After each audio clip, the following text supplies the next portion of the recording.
यह बेचारी चिड़िया इतनी तेज बारिश में भीग रही थी कि उसकी आंखें तक नहीं खुल पा रही थीं, लेकिन फिर भी वो किसी भी हालत में घर के अंदर नहीं आना चाहती थी। उसे डर था कि कहीं इंसान उसे नुकसान न पहुंचा दे। अगले दिन तक भी वो बाहर भीगती रही। मकान मालिक ने उसे कई बार अंदर आने को कहा, लेकिन वो एक नहीं मानी। भारी बारिश बेरहमी से उस पर पड़ रही थी। चिड़िया के बीमार पड़ने के डर से मकान मालिक ने एक चीज से उसके ऊपर छाया कर दी ताकि वो सुरक्षित रह सके। कुछ दिन बाद मकान मालिक ने देखा कि चिड़िया फूलदान पर बैठी है और हिल भी नहीं रही। पहले तो उन्हें लगा कि चिड़िया मर गई है, लेकिन जब वो पास गए तो चिड़िया सतर्क हो गई। जब देखा कि वो जिंदा है तो लड़की ने राहत की सांस ली, लेकिन कई दिनों तक वो चिड़िया वहाँ से गई नहीं, बल्कि बालकनी में ही अपना घर बना लिया। लड़की को चिंता हुई कि बालकनी में कोई सुरक्षा जाल नहीं है, इसलिए उसने उसे दूसरी खिड़की की ग्रिल पर शिफ्ट कर दिया। फिर भी वो चिड़िया लड़की से बहुत डरती थी। जब भी लड़की पास आती वो फुफकारने लगती। लड़की जब भी खाने पानी के लिए आती चिड़िया चेतावनी देती, लेकिन लड़की बिना उसे परेशान किए खाना पानी देकर चली जाती। धीरे धीरे समय के साथ चिड़िया ने लड़की की भलाई को महसूस किया और उसका डर कम हो गया। लड़की की देखभाल से चिड़िया जिंदा रही और उसे एक सुरक्षित ठिकाना मिल गया। अब वो कभी कभी घर में उड़कर आती, लड़की से खेलती और उसका नाश्ता भी चुराने लगती। लड़की भी उसे प्यार से रोज अलग अलग तरह की चीजें खिलाने लगी। कुछ समय बाद लड़की ने देखा कि बालकनी में एक नर चिड़िया भी आ गया है। अब चिड़िया ने अपना परिवार बसा लिया था। फिर एक दिन घोंसले में 2 अंडे दिखाई दिए। लड़की समझ गई कि यह उनके प्यार की निशानी है।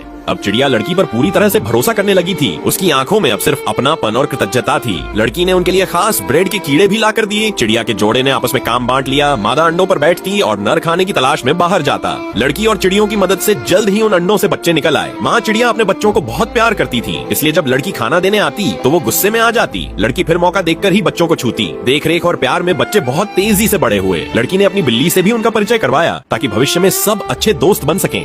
समय बीता और बच्चे इतने बड़े हो गए कि अब वो उड़ने लायक हो गए थे, लेकिन माँ को उनसे बिछड़ने का डर था, इसलिए वो उन्हें हमेशा अपनी बाहों में समेटे रखती। एक दिन लड़की ने देखा कि अब बस एक बच्चा रह गया है। शायद वो डरपोक था, इसलिए अब तक नहीं उड़ा था, लेकिन कुछ दिन बाद वो भी उड़ गया। अब जब चिड़िया के बच्चे चले गए तो लड़की का दिल खाली खाली सा लगने लगा। लेकिन अगले साल लड़की को उसी सोसाइटी में फिर वही चिड़िया दिखी। उसने तुरंत लड़की को पहचान लिया और बार बार सिर हिलाकर अपना धन्यवाद जताया। अब वो अक्सर लड़की के घर आकर कुछ खाने लगी। धीरे धीरे उनका रिश्ता और गहरा होता गया। लड़की उसे हमेशा अपना खाना और फल बांटती थी। चिड़िया अब आजाद थी, लेकिन फिर भी लड़की के साथ उसका रिश्ता बरकरार रहा। भले ही दोनों की भाषा अलग थी, लेकिन प्यार और देखभाल ने इस दूरी को मिटा दिया। ये रिश्ता नस्लों के पार जाकर दोनों के दिलों को छू गया। लेकिन आखिर तक मैं ये समझ नहीं पाया कि ये गू गू करने वाली चिड़िया थी कौन सी।